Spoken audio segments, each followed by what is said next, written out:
One of the things that I noticed in England, folks, is that the English act and behave as if the empire is still intact. Of course, we all know that it is not. Everyone I met was very proper, very polite, very, very easy to talk to and to deal with. And even if someone disagreed with what I personally had to say, they were very polite in their disagreement, which the English are typically famous for. Their reserved manner, their dry humor, and their impeccable manners I found to be very, very pleasing. I really liked everyone that I met in England, from the people who crewed the airplane, which Virgin Atlantic is a British Airlines, to the people I met at the airport. Keith Mears and Mary Seal were just wonderful and attended to my every need.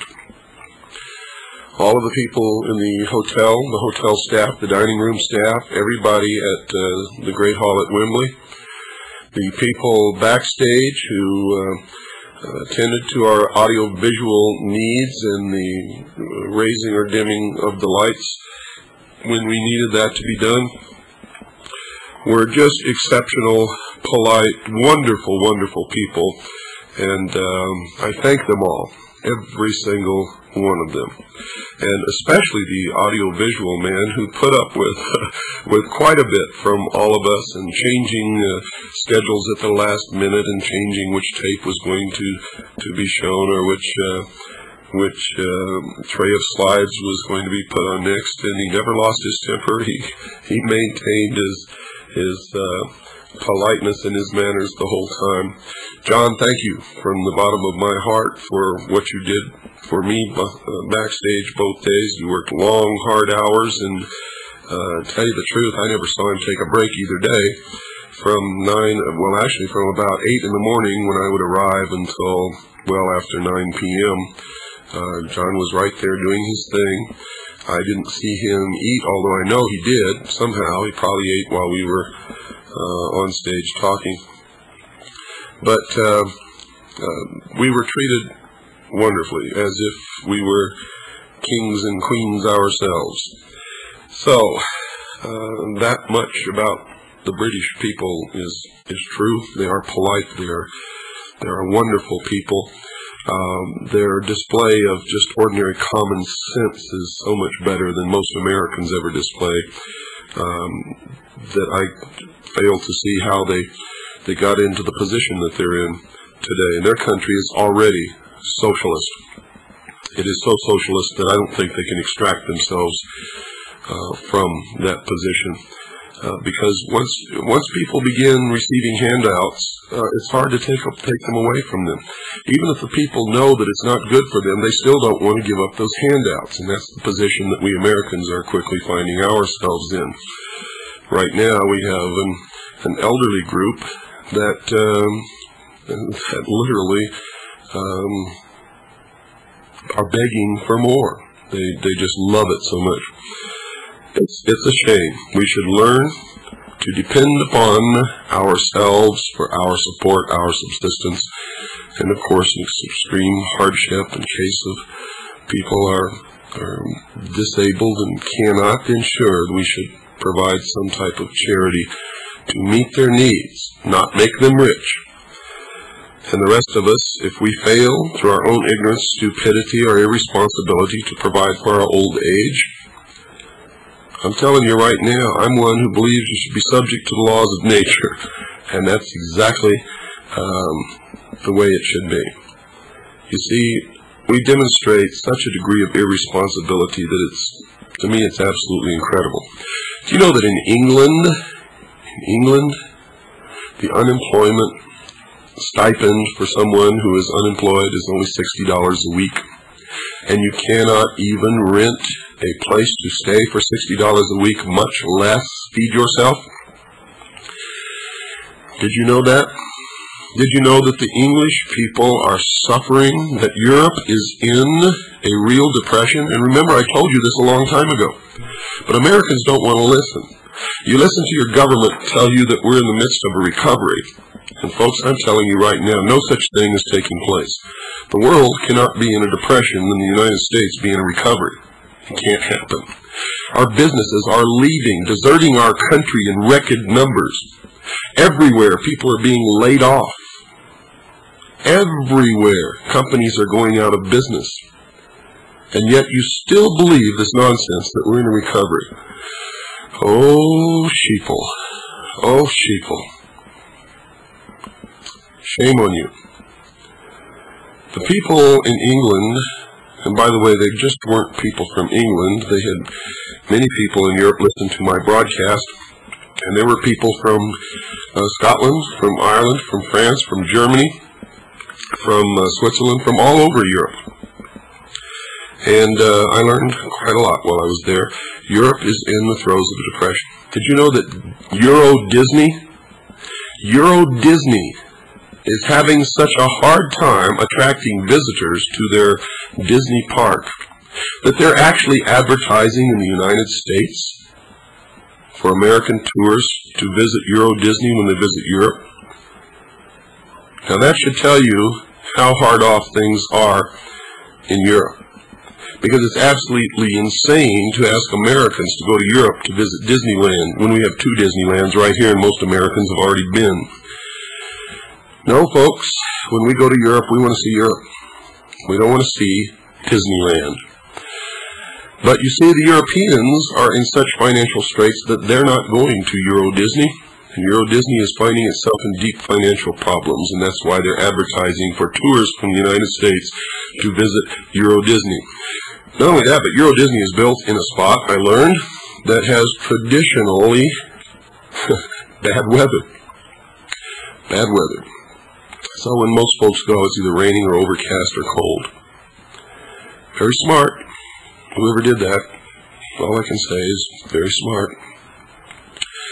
Also, I learned that the position of the secret societies in Europe is not a secret in Europe as it is here in the United States. They're well aware that they're under the thumb of Freemasonry, and they openly complain that the legal system in England is controlled completely by Freemason judges and barristers, and they have no misconceptions about what it means for their future. So, the conference on the first day was very good, and turn off that echo there, was very good, and everyone made quite a hit except for one person.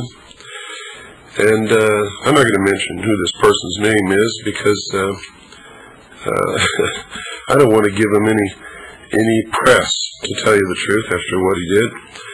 But it seems that he was caught talking on a portable telephone to the Russian embassy, and then proceeded to discredit himself, and by so doing hope to discredit the entire conference. Well, that didn't happen, but he used as his sources nothing but tabloids, ridiculous stories, totally made a laughing stock out of himself and his presentation, and he had never done this before. So I knew that this, of course, was intentional. The conference organizers knew that this was intentional, and he did not succeed in discrediting the conference. However, the tabloids in England had a field day totally discrediting this one individual. And I'll leave it up to you to figure out who that was, but made a laughing stock out of himself, and of course will never be invited back to England.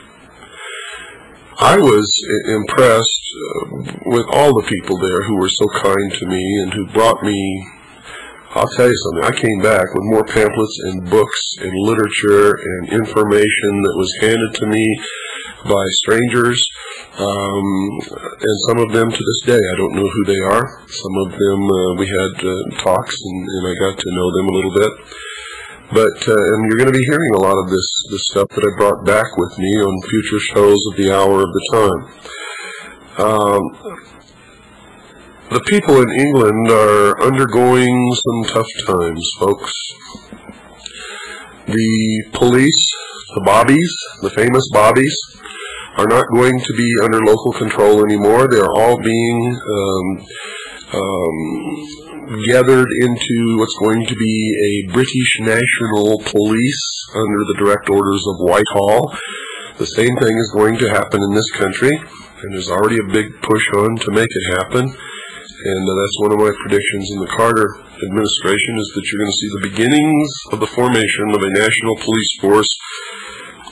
And, of course, the excuse will be for young people to serve their country. And he's already stated that he wants to swell the ranks of the police by over 100,000 new members. Well, unless he makes it a national police force, he can't do that. Simply because the local police in every city and town in this country do not come under federal control. But you watch it happen. That's one of my predictions, and so far I've only been wrong in one prediction I've ever made, and that was the prediction that Manuel Noriega would not be convicted in an American court or serve any time in an American prison. I was wrong. It seems that he must have made some deal in order to keep his mouth shut. He's going to take it, and when the New World Order is finally put together, they'll probably give him his reward and send him off to live in some mansion somewhere in the Caribbean. But that's neither here nor there. I predict, we already know that it's public knowledge in England, that the English police are going to be formed into a national police directly under Whitehall, and I'm telling you the same thing is going to happen here in the United States. I get a lot of stuff. Some Canadian people flew over to attend this conference and gave me a lot of things in Canada, and I've been getting a lot of mail from Canada, and a lot of support for this radio show has come from Canada too. You see, they're already in the New World Order. They've already lost their constitution. It's open up in Canada what's coming, and those people are angry. They feel helpless. They don't know what to do. But don't be helpless, folks. No government ever existed in the history of the world without the consent of the governed. And all that needs to happen for evil to win out is for a few good men to do nothing. Just remember that. Also, in England, I found out that they're having the same overflights of black helicopters that we're having here. And it appears that in most of the countries where people have traditionally enjoyed freedom, they know those people might have a tendency to take up arms when they find out that they're losing all of their freedom. So these, what they call urban guerrilla warfare teams, are practicing rounding up patriots. Is exactly what it is. And you're going to find more and more of it happening. It's already happened in most of the major cities in this country. Overflights of black helicopters, landings, troops, National Guard, military people taking over small towns and cities and going door to door in some towns. Right, yes, folks, right here in the United States. I'm not talking about overseas. I'm talking about right here. It's already happening. You're seeing the manipulation of the young people and a resurgence of fascism, National Socialism in Germany. And the New World Order is going to be totalitarian and socialist in nature. Remember, Hitler was a socialist. Nazi Germany was National Socialism. Don't let anybody fool you. All these things about the right and the left, and the right's going to take over, and the Nazis will rule, is a bunch of crap, folks. The people on the right want less government. The people on the left want total government.